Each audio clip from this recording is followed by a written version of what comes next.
right. What I'm going to do in this video is I want to explain how to find the slope of a curve, also known as a derivative. We're going to use the limit definition of a derivative to help us figure this out. So, to help us do this, I'm going to first draw a little graph right here. And my graph is going to look like so. All right. This is the graph I always usually use. And what we're going to do next is we're going to try to figure out the slope at a given point. Now, normally, when we find slopes is when you did it back in the day, you're given a point. We'll have this point C. And this is going to be f of C, the value. Normally what we do is we take 2 points. We get point C, and we can have another point over here. We can call it B. All right. And we have B. And what we could do is we could find out the slope, or the average slope of a curve. Now, the average slope of a curve would be where we take the 2 values, connect our 2 lines, and we would just find the line or the slope between them. And what we create would be called a secant line. All right? And we would find the slope of this secant line by taking y2 minus y1 over x2 minus x1. And this is what we would do back in Algebra 1, advanced algebra. You would just find slopes using this simple formula. And so we would take f of b minus f of c over b minus c, and we would find our slope of our secant line. Well, that would be what we refer to as an average slope. Okay? This is an average slope. An average slope is basically a slope of a secant line. Okay? And that's what we do. It's a secant line slope. Now, that's what we're going to use, that principle of understanding how to find the slope of a secant, but we're going to use that to help us find the slope of a curve at one given point. And to do that, what we're going to do is we're going to change this point up. Instead of giving this a value of b, we're going to say this is going to be a moving point.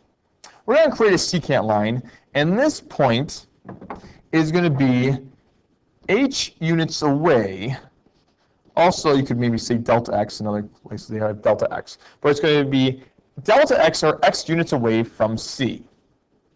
So essentially, this point's going to be equal, or located at, C plus h.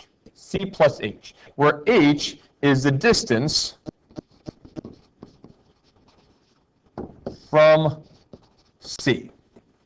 Okay? So if we have that, we then have an output then would be f of c plus h. Okay? And that would be our point. Well, going with what we have right there, what we can do then is use our secant line, because that's what we have. We have a secant line. And we're going to use those 2 points, all right, c and f of c, and c plus h and f of c plus h, and we're going to find its slope. Now, when we do this, we're going to have f of c plus h in this case, minus f of c, so that's our other point, over c plus h minus c. We can simplify this a little bit, and we have f of c plus h minus f of c all over, these cancel out, all over h. Now, for some of you that may be in pre-calculus or whatnot, this slope formula is what we call, or known as, the difference quotient. Now, the difference quotient is a slope of a secant line. And a secant line made by 1 point C and 1 point that's located at C plus h units away. Now, the thing is that we're not looking for a secant line. We are actually looking for the slope of a line at that given point. So essentially, we call a line at a given point, all right, or a slope of a curve at a given point. We're going to call this a tangent line, because essentially that's what we're looking for. We're looking for a line that is located at that 1 point C. All right, so we're not necessarily looking for a secant line anymore. We are now looking for a tangent line. All right, and a tangent line. All right, so we're going to find this tangent line, and I apologize for that. All right, we're going to get rid of our average slope formula. Make some room for our difference quotient formula. So I'm going to take this and I'm going to move this up here. All right. Because from here, I'm going to get rid of that as well. Some room. Because here, what we're going to do is we're going to make this secant line that we create with our difference quotient, and we're going to do a little what I call math magic. So in order to make a secant line into a tangent line, one thing we're going to do is we're going to actually start moving this point. This point c plus h, we're going to take this h value, and we're going to make it get closer and closer and closer to the c value. So basically, essentially, what we're doing, if you recall from limits, is that we're going to be taking the limit of the distance from c, which is h, or delta x, depending on what you use. We're going to be approaching, well, if we want to get it really close, we're going to be approaching 0. If we do that, we're going to have, all right, actually I'm going to get rid of that as well, all right, what we have then is a point that's getting infinitely close, and this point then, what's going to happen is that you're going to be basically taking 2 points that are infinitely close to each other, which will then, we're going to find the slope of, that will essentially give us our tangent line.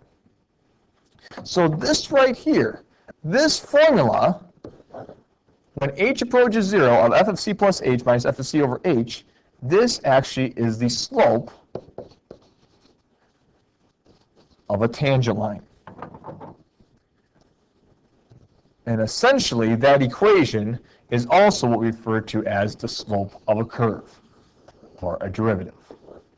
And this, my friends, is the equation, all right, or the definition of, or the limit definition of a derivative.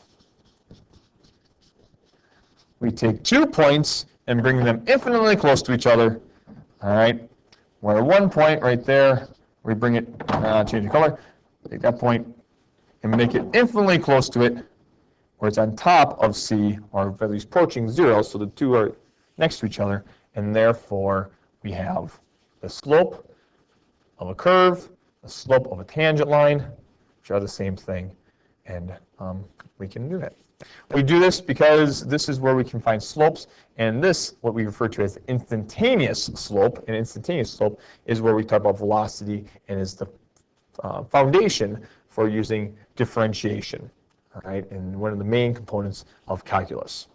So here is the definition of a derivative, how you can find the slope of a curve, and this is the formula that you can use to do that. So I hope this was educational, and I hope you found some usefulness in this, and hopefully this helps you out in understanding this formula for future problems. So good luck and God bless.